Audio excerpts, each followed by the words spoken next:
Shalom, selamat bertemu kembali dalam program Renungan Singkat SLT Sampel Bandung yang senantiasa mengajak saudara untuk belajar firman Tuhan. Dan kali ini firman Tuhan terambil dari Mazmur 146 dengan tema Hanya Allah satu-satunya penolong. Namun sebelumnya mari kita berdoa. Tuhan Yesus, kami bersyukur untuk kesempatan ini karena kami kembali mau belajar tentang firman Tuhan. Tuhan sertai hamba-Mu yang akan menyampaikan firman Tuhan. Demikian juga audiens yang senantiasa setia untuk belajar firman Tuhan. Dalam nama Tuhan Yesus kami sudah berdoa. Amin. Baik, saudara yang terkasih di dalam Tuhan, saya akan membacakan firman Tuhan yang terambil dari Mazmur 146. Haleluya, pujilah Tuhan hai jiwaku. Aku hendak memuliakan Tuhan selama aku hidup. Aku dan bermazmur bagi Allahku selama aku ada. Janganlah percaya kepada para bangsawan, kepada anak manusia yang tidak dapat memberikan keselamatan. Apabila nyawanya melayang, ia kembali ke tanah. Pada hari itu juga lenyaplah maksud-maksudnya. Berbahagialah orang yang mempunyai Allah Yakub sebagai penolong, yang harapannya pada Tuhan Allahnya. Puji Tuhan, demikian firman Tuhan. Bapak Ibu yang terkasih di dalam Tuhan Yesus, setiap kita pasti pernah diperhadapkan dengan berbagai masalah dalam hidup ini. Mungkin itu terkait dengan sakit penyakit yang semakin hari semakin aneh-aneh wujudnya ya di zaman ini. Kemudian juga mungkin masalah keluarga inti, masalah keluarga besar, masalah keuangan atau ekonomi, masalah pekerjaan, masalah studi, biaya, dan juga cita-cita, dan masalah relasi atau hubungan-hubungan. Ini yang biasanya seringkali menimpa kita dalam kehidupan sehari-hari. Dan dalam keadaan demikian, apa biasanya yang sering kita lakukan? Biasanya kita akan mencari pertolongan, ya. Kita akan menjumpai orang-orang yang kita andalkan, yang kita anggap mereka memiliki power. Dengan kata lain, sering sekali kita mengandalkan orang-orang di sekitar kita, orang-orang yang memiliki jabatan barangkali, orang-orang yang pekerjaannya oke, orang-orang yang kaya, ya. Karena bagi kita, yang kita berpikir mungkin mereka cukup menolong kita.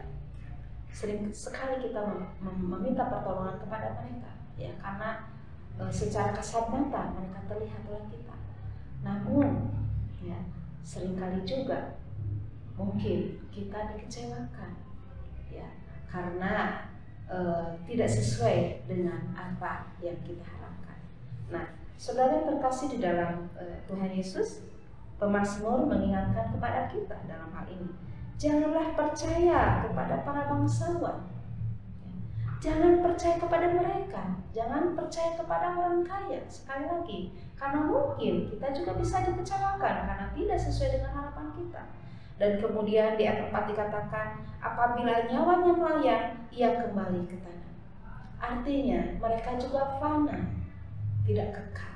Mereka juga akan mati. Dan ketika mati, mereka tidak punya apa-apa. Dan mungkin kita akan kecewa karena kita sudah berharap banyak kepada mereka. Ya, jadi di sini pemazmur menganjurkan, mendorong kita, sebagaimana yang tertulis di ayat 5, berbahagialah orang yang mempunyai Allah Yakub sebagai penolong, yang harapannya pada Tuhan Allahnya. Jadi dengan demikian pemazmur menganjurkan supaya kita tidak mengandalkan mereka, orang kaya atau para bangsawan, tetapi andalkanlah Allah, karena hanya Dialah satu-satunya penolong kita. Bahkan dikatakan di ayat 5 tersebut, berbahagialah orang yang harapannya pada Tuhan Allah. Kenapa dikatakan berbahagia orang yang harapannya kepada Tuhan? Ya, mari kita baca di ayat yang ke-6. Di ayat yang ke-6 dikatakan, karena Dialah yang menjadikan langit dan bumi, laut dan segala isinya, yang setia, tetap setia untuk selama-lamanya. Ya, ayat 6 jelas di sini dikatakan orang yang berharap kepada Tuhan, dia akan berbahagia. Kenapa? Berbahagia karena Allah adalah yang menciptakan langit dan bumi, laut dan segala isinya. Kalau saja Allah menciptakan hal-hal yang besar, bahkan Allah menciptakan bumi dengan segala isinya begitu teratur, apakah masalah kita terlalu besar di mata Allah sehingga kita tidak mempercayakan hal itu kepada Allah? Saudara yang terkasih di dalam Tuhan, di sini dikatakan berbahagialah orang yang berharap kepadanya. Tentu Allah sebagai pencipta langit dan bumi itu yang begitu besar, yang begitu sistematik dalam menciptakan, bahkan dalam keteraturannya yang luar biasa. Tentu masalah kita yang kita hadapi tidak seberapa di mata Allah, terlalu kecil itu bagi Allah. Ya. Kenapa dikatakan berbahagia? Tentu Allah akan memberikan solusi kepada kita, karena Dia adalah Allah yang setia. Bahkan dikatakan di ayat yang ke-7, Dia akan menegakkan keadilan.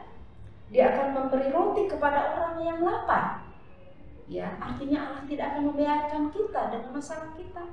Allah akan peduli kepada kita. Kemudian di ayat 8 dikatakan Tuhan akan membuka mata orang-orang yang buta.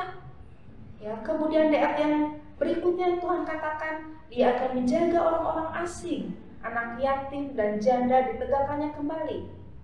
Artinya semuanya akan dijagai oleh Tuhan, akan dipelihara oleh Tuhan ketika kita berharap kepada Dia, ketika kita menyadari bahwa hanya Allah satu-satunya penolong kita. Karena Dia apa? Rekan-rekan, di ayat yang 10 dikatakan Tuhan itu Raja untuk selama-lamanya. Oleh karena itu rekan-rekan, saudara terkasih di dalam Tuhan, ketika kita punya masalah, mari kita belajar untuk datang, mempercayakan, menyerahkan semuanya kepada Allah. Karena Dialah satu-satunya Allah yang menjadi penolong kita. Bagaimana sekarang saudara, rekan-rekan terkasih di dalam Tuhan? Apa yang menjadi masalah saudara? Mari kita percayakan kepada Allah yang adalah penolong satu-satunya bagi kita. Demikian firman Tuhan. Shalom.